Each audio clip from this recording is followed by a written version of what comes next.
Amy Winehouse, Kurt Cobain, Jimi Hendrix, Janis Joplin, 27 ans. Le club des 27. On parle souvent de leur mort comme une tragédie, comme si tout se résumait à une date, 27 ans. Trop court, dit-on.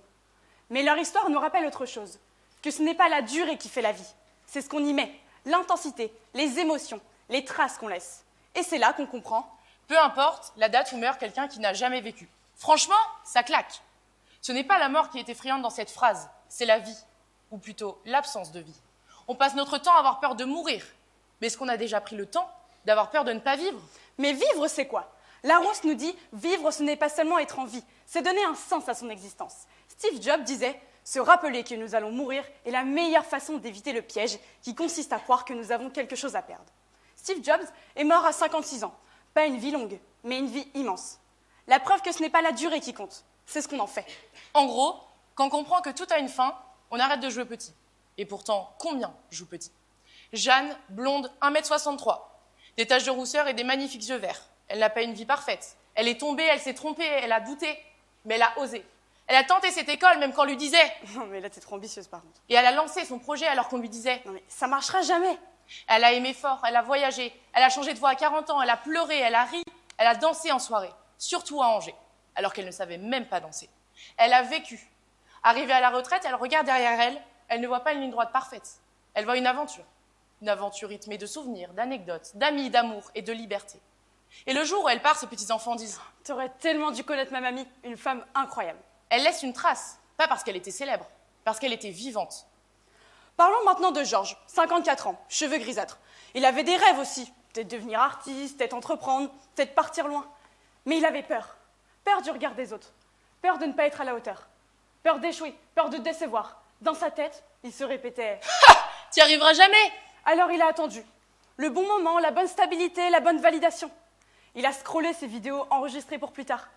Il a regardé l'horloge, au lieu de faire ce qu'elle fait. Continuer, comme le disait le célèbre humoriste américain Sam Levinson. Pas par manque d'ambition, par excès de peur. Tous les matins, même travail, même réveil, même bus, même badge à passer, même pause à 12h17, même rayon à remplir, même fatigue. Et dans sa tête, même rêve, même doute. Et qu'il parte à 19 ans ou 78 ans, mais qu'est-ce que ça change? C'est dur à entendre. Mais si on ne s'est jamais autorisé à exister, la date ne change rien. Simone Veil aurait pu rester brisée par l'horreur. Elle aurait pu choisir le silence. Elle aurait pu laisser la peur gagner. Elle a choisi de vivre, de parler, d'agir. Vivre, ce n'est pas seulement respirer. C'est se lever malgré la peur. On croit souvent que vivre, c'est réussir, avoir un bon salaire, une belle maison, un CDI rassurant. Mais vivre, ce n'est pas cocher des cases. C'est créer du sens. C'est dire oui quand tout le monde nous dit. Non, mais reste raisonnable. Et c'est dire non quand tout le monde nous dit. Non, mais fais comme tout le monde. C'est accepter d'être ridicule parfois, parce que les ridicules durent un instant. Le regret, lui, toute une vie. Et comme dirait Big Flo et Oli, vaut mieux vivre avec des remords qu'avec des regrets. Et le pire regret, c'est se dire « je n'ai même pas essayé ». On nous dit que la jeunesse ne veut pas travailler, qu'on rêve trop grand, qu'on est trop ambitieux. Très bien, rêvons grand, Choquons-les. Pas par arrogance, par audace. On n'est pas la génération qui ne veut pas travailler. On a la génération qui refuse de passer 40 ans à ne pas vivre. On ne veut pas juste un métier, on veut un sens, une vibration, un impact. Mais rêver grand ne veut pas dire mépriser les vies simples. Car le monde ne tient pas seulement grâce à ceux qui prétendent changer la vie. Il tient aussi grâce à celles et ceux qui, chaque matin, se lèvent, sans discours, sans projecteur. Il y a ces gens qui ne feront peut-être jamais la une des journaux, ceux qui ne diront jamais qu'ils ont accompli quelque chose d'extraordinaire. Pourtant, ils sont là. Ils réparent, ils écoutent, ils rassurent, ils aiment. Ils ne font peut-être pas grand bruit, mais ils font tenir le monde debout. Alors oui, notre génération veut vibrer, transformer, inventer. Mais elle sait aussi que la grandeur d'une vie ne se mesure pas à ce que l'on change. Elle se mesure aussi à la chaleur qu'on laisse autour de soi.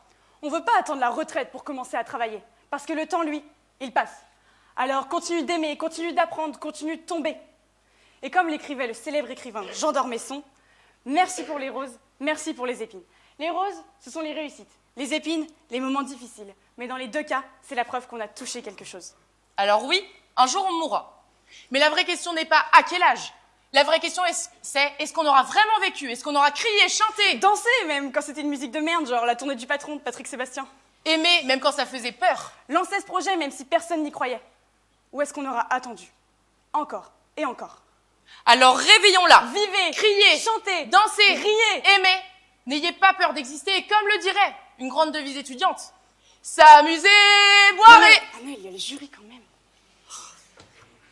Bah, disons plutôt s'amuser, s'ambiancer, profiter. Parce que le pire n'est pas de mourir un jour. Le pire serait d'arriver à la fin et de se dire « je n'ai jamais vraiment vécu ». Et à ça, la date ne change rien.